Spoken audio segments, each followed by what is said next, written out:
வணக்கம். நான் சமூக வலைதளத்தில் நம்ம உலோகநாயகன் கமலஹாசன் அவர்கள் பேசின வசனத்தை பார்த்தேன். அப்பப்பா, என்ன ஒரு வசனம், என்ன பேச்சு! நான் சாதாரண மனுஷன், என்னை விடுங்க. உலக தலைவர்களே அப்படி ஒரு பேச்சை எதிர்பார்த்துருக்க மாட்டாங்க. அப்படி அவங்கெல்லாம் வியந்து பார்க்குறாங்க. ஐநா சபையில் கூட இவரோட பேச்சை பாராட்டி தீர்மானம் போடலாமா அப்படிங்கிற நோக்கில் மாட்டாங்க. அப்படி ஒரு பேச்சு. மற்ற உறுப்பினர்களை பேசினா கூட்ட உறுப்பினர்கள் பெஞ்சை தட்டி ஆரவாரம் பண்ணுவாங்க. ஆனால் நம்ம உலகநாயகன் கமலஹாசன் பேசுகிறத பார்த்து அசையும் பொருள் ஆடும் பொருளாக ஒரு நாளைக்கு அப்படின்னு விட்டார். அந்த மாதிரி ஒரு பேச்சு. ஏன்னா மூதேவி பாராளுமன்றத்தில் போய் பட்ஜெட் கூட்டத்தொடரை பற்றி பட்ஜெட்டை பற்றி பேசுது அப்படின்னா இந்த தற்கொலை என்ன பண்ணிக்குது? ஏதோ ஒரு கதாசிரியர் எழுதி கொடுத்து டைரக்டர் சொன்ன மாதிரி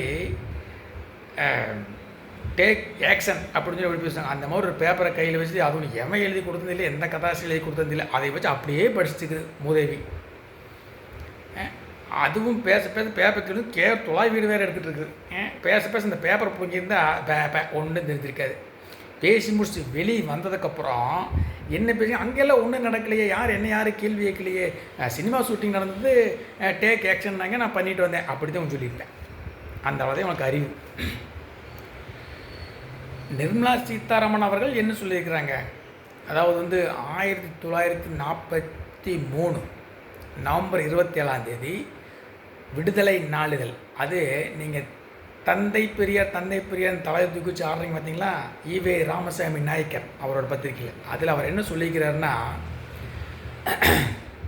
தமிழ் எதுக்குமே உதவாது, தமிழ் படித்தா பெச்சதை எடுக்கணும், தமிழ் பெச்சை எடுக்க கூட உதவாது, அதுக்கு பயன்படுத்தின சில நேரத்தை வேறாக பயன்படுத்தினா முன்னேறிக்கலாம், அப்படி மாதிரி தமிழை கேவலப்படுத்தி பேசி உங்கள் பெரியார். அதை அவங்க சொன்ன முன்னாடியும் கட் பண்ணிவிட்டு பின்னாடியும் கட் பண்ணிவிட்டு அதை அவங்க சொன்ன மாதிரி நீ பேசின பார்த்தியா? ஆனால் உண்மையாகவே பெரியார் ஈவே ராமசாமி இருந்திருந்தான்னா உன்னையும் புறணில் எப்படி இருப்பேன்? ஏன்டா அது நான் பேசின வசனம் இது அடுத்தவங்கக்கிட்ட எப்படி நீ அதை சொன்ன கொண்டாலும் கிட்ட அடிச்சிருப்பான். அந்த மாதிரி எது பேசுகிறோம், என்ன பேச எதுன்னே தெரியாமல் அது தமிழ்நாட்டோட சாபத்தேடு.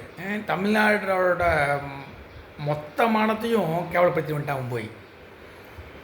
அங்கே இருக்கிறவங்க வளநாட்டில் இருக்கிறவங்களும் நினச்சிருப்பாங்க, ராஜ்யசபா எம்பியாக வந்த ஒருத்தனே இவ்வளோ அறிவாளியாக இருக்கான்னா தமிழ்நாட்டில் மக்கள் எவ்வளோ அறிவாளியாக நினச்சிருப்பாங்க, அந்தளவுக்கு நினச்சிருப்பாங்க. சரி, இவன் போய் சேர்ந்த இடம் அடுத்தவங்க செஞ்ச சாதனையை ஸ்டிக்கர் ஒட்டி காட்டுற இடத்துல போய் சேர்ந்துருக்குற அப்படியே. அதனால் அப்படித்தான் இருக்கும்.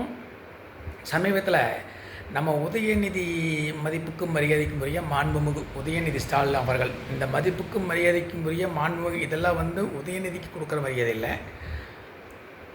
8 கோடி தமிழர்களுக்கு துணை முதல்வராக இருக்கிறார், அதுக்காக அந்த பதவிக்காக கொடுக்குற மரியாதை இது. அவர் பேசியிருக்கிறாரு, உடன்கட்டை ஏறும் பழக்கத்தை தடை பண்ணது திமுக அப்படின்னு சொல்லியிருக்கிறாரு. இல்லை, நான் கேட்குறேன், உடன்கட்டை ஏறும் பழக்கத்தை தடை பண்ணது 1829. நீங்கள் தந்தை பெரியார்னு சொல்லிட்டு தெரியுறீங்களா? ஈவே ராமசாமி தெலுங்கு நாயக்கர் அவர் பிறந்தது 1859. திமுக ஆரம்பித்து 1949. இதில் நீங்கள் எங்கே உடன்கட்டை ஏறும் பழக்கத்தை தடை செஞ்சீங்கன்னு எங்களுக்கு தெரியவில்லை. நீங்கள் கொஞ்சம் பேசும்போது வரலாறை தெரிஞ்சுட்டு பேசுங்க. இல்லைன்னா உங்களுக்கு எழுதி கொடுங்க பார்த்தியா, அவங்ககிட்டயாவது வரலாறு தெரிஞ்சு வச்சுக்க சொல்லுங்கள்.